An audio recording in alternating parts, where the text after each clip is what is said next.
প্ৰিয় দৰ্শক, এই ভিডিঅ'টিত মই আপোনালোকক জনাবলৈ চেষ্টা কৰিম পঞ্চায়ত নিৰ্বাচনত কি কি ডকুমেণ্টছ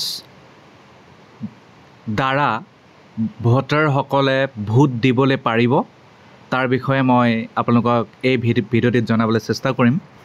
মোৰ হাতত আছে এটি notification Assam state election commission, যি 3 জানুৱাৰী 2025 চনত এই নটিফিকেশ্যন জাৰি কৰা হৈছিলে।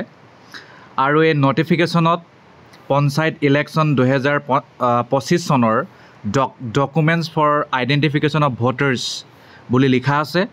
আৰু ইয়াত এইটো কথা কোৱা আছে যে ইলেক্টৰেল ফটো আইডেণ্টিটি কাৰ্ড, এপিকটো বাৰু সেইটো মেইন ডকুমেণ্ট হয়, আৰু ইয়াৰ বাহিৰে বহুতে হয়তো এপিক নানিবও পাৰে।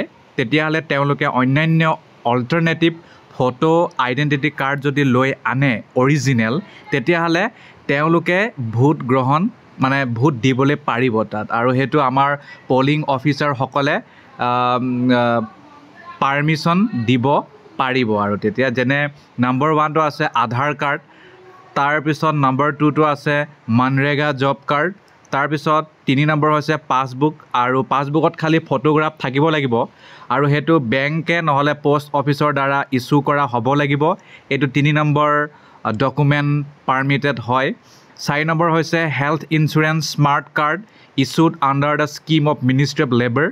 আৰু যদি স্মাৰ্ট কাৰ্ড ইছ্যু কৰা হৈছে হেল্থ ইঞ্চুৰেঞ্চৰ লগত জড়িত, আৰু সেয়া মিনিষ্ট্ৰী অফ লেবাৰৰ স্কিমৰ আণ্ডাৰত যদি ইছ্যু কৰিছে, তেতিয়া সেইটো গ্ৰহণযোগ্য হ'ব। তাৰপিছত 5 নম্বৰ হৈছে ড্ৰাইভিং লাইচেঞ্চ, যদি ড্ৰাইভিং লাইচেঞ্চ লৈ আনে খালি তাৰ ভেলিডিটি থাকিব লাগিব তেতিয়া। 6 নম্বৰ পান কাৰ্ড লৈও তেওঁলোকে পাৰিব ভোট দিবলৈ। তাৰপিছত 7 নম্বৰ হৈছে স্মাৰ্ট কাৰ্ড ইছ্যুড বাই RGI আণ্ডাৰ NPR, যদি স্মাৰ্ট কাৰ্ড RGI NPRৰ আণ্ডাৰত যদি ইছ্যু কৰা হৈছে তেতিয়াও সেইটো গ্ৰহণযোগ্য হ'ব। তাৰপিছত 8 নম্বৰটো গম পায়ে আপোনালোকে ইণ্ডিয়ান পাছপৰ্ট লৈও ভোট দিবলৈ পাৰিব। তাৰপিছত 9 নম্বৰ হৈছে pension document with photograph, pension document যদি আছে আৰু যদি ফটোগ্ৰাফো জড়িত হয় তেতিয়াও সেইটো পাৰিব। তাৰপিছত 10 নম্বৰ হৈছে ছাৰ্ভিচ আইডেণ্টিটি কাৰ্ড, আৰু ছাৰ্ভিচ আইডেণ্টিটি কাৰ্ড আপোনাৰ ফটো থকা হ'ব লাগিব, যিটো চেণ্ট্ৰেল বা ষ্টেট গভৰ্ণমেণ্ট বা PSU বা পাব্লিক লিমিটেড কোম্পানীসকলে সেইটো ইছ্যু কৰা হ'ব লাগিব, তেতিয়াও সেইটো গ্ৰহণযোগ্য হ'ব। তাৰ বাহিৰে অফিচিয়েল আইডেণ্টিটি কাৰ্ড যদি MPৰ দ্বাৰা দিয়ে, MLA দ্বাৰা দিয়ে, MLC দ্বাৰা দিয়ে, তেতিয়াও সেইটো ভোট দিবলৈ পাৰিব। তাৰপিছত লাষ্টত হৈছে 12 number unique disability UDID card যদি ইছ্যু কৰিছে মিনিষ্ট্ৰী অফ ছ'চিয়েল জাষ্টিছ আৰু এম্পাৱাৰমেণ্ট গভৰ্ণমেণ্ট অফ ইণ্ডিয়াৰ দ্বাৰা, তেতিয়াও সেইটো কোনো গ্ৰহণযোগ্য হ'ব।